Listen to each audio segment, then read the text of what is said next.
Assalamualaikum warahmatullahi wabarakatuh. Perkenalkan, nama saya Dinda Purwati, NIM 1901040111, asal dari Universitas Muhammadiyah Gresik. Pada video kali ini, saya akan menjelaskan mengenai uji korelasi. Pengertian uji korelasi. Korelasi memiliki arti hubungan timbal balik atau sebab akibat.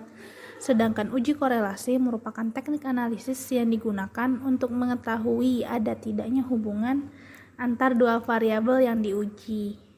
Sifat koefisien korelasi. Yang pertama hanya untuk hubungan linear, lalu nilainya berkisar antara min 1 sampai 1. Yang ketiga, jika nilai korelasi sama dengan 0, maka tidak ada korelasi. Dan yang terakhir, koefisien korelasi menunjukkan besarnya perubahan suatu variabel yang diikuti variabel lain, atau keeratan hubungan dua variabel.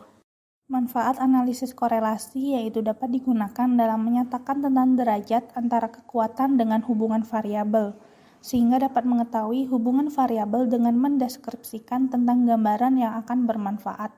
Sedangkan kegunaan dari korelasi sendiri, yang pertama dapat mengukur beberapa hubungan variabel, yang kedua dapat memotivasi kerja terhadap produktivitas variabel, yang ketiga dapat menemukan kualitas dengan layanan, dan yang terakhir dapat melakukan tingkatan inflasi pada variabel yang tertentu. Rumus korelasi. Korelasi pada umumnya dapat disebut sebagai person yang memiliki rumus dengan perhitungan yang sederhana dalam bentuk rumus matematika seperti di bawah ini.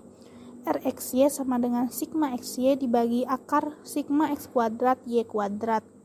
Bentuk hubungan korelasi ada 3. Yang pertama korelasi linear positif, yang kedua korelasi linear negatif, dan yang terakhir tidak berkorelasi. Korelasi linear positif memiliki perubahan nilai yang diikuti pada nilai variabel secara teratur pada arah yang sama, sehingga mengalami kenaikan. Perubahan nilai koefisien pada pasangan data dari variabel sehingga mempunyai bentuk linear yang positif. Sedangkan korelasi linear negatif, yaitu perubahan nilai dengan diikuti pada nilai variabel secara teratur, tetapi memiliki arah yang berlawanan dengan kenaikan variabel yang tidak teratur. Lalu untuk nilai koefisien dapat menunjukkan beberapa pasangan data yang mempunyai linear yang negatif pada tekanan yang kuat. Terakhir, tidak berkorelasi, yaitu kenaikan nilai yang terkadang diikuti pada penurunan dengan diikuti pada kenaikan variabel yang berlawanan. Dan nilai koefisien memiliki pasangan data dengan korelasi yang lemah. Macam-macam korelasi juga terdiri dari 3. Yang pertama, korelasi sederhana, yang kedua korelasi parsial, dan yang terakhir korelasi ganda. Korelasi sederhana, maksud dari korelasi sederhana sendiri yaitu salah satu teknik statistik dengan mengukur kekuatan antara hubungan variabel untuk mengetahui dari bentuk hubungan yang bersifat kuantitatif.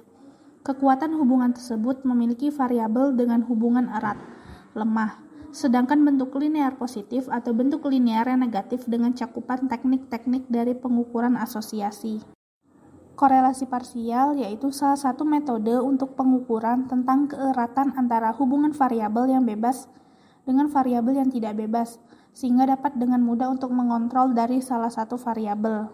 Terakhir, korelasi ganda yaitu salah satu bentuk yang dapat digunakan untuk dapat melihat dari berbagai hubungan antara variabel dalam bentuk independen dan dependen, sehingga dapat berkaitan dengan interkorelasi dari variabel dependen. Dengan demikian, korelasi ganda ini juga adalah nilai yang dapat memberikan kuatnya pengaruh dengan hubungan antar variabel secara bersama-sama. Korelasi ganda juga memiliki koefisien yang disimbolkan pada 1 sampai 0 dan plus 1. Lalu masuk ke cara uji korelasi yang dibagi menjadi beberapa metode. Metode tersebut dipilih berdasarkan jenis dan distribusi dari data yang akan diuji. Metode yang pertama yaitu korelasi Pearson.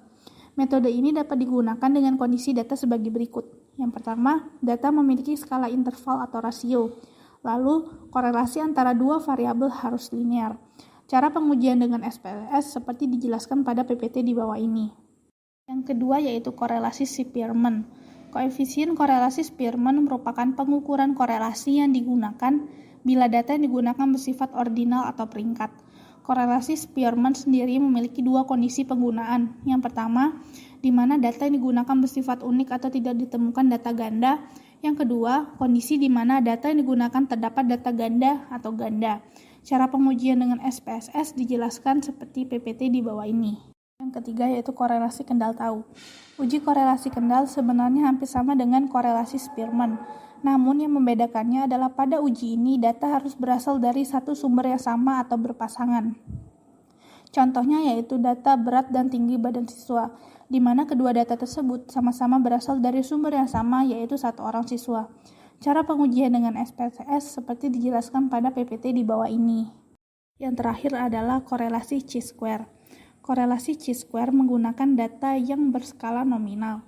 Pada uji chi-square akan dibuat tabel silang untuk menabulasi atau menyusun dalam bentuk tabel suatu variabel dalam kategori dan menguji hipotesis bahwa frekuensi yang diobservasi atau data yang diamati tidak berbeda dari frekuensi yang diharapkan atau frekuensi teoritis.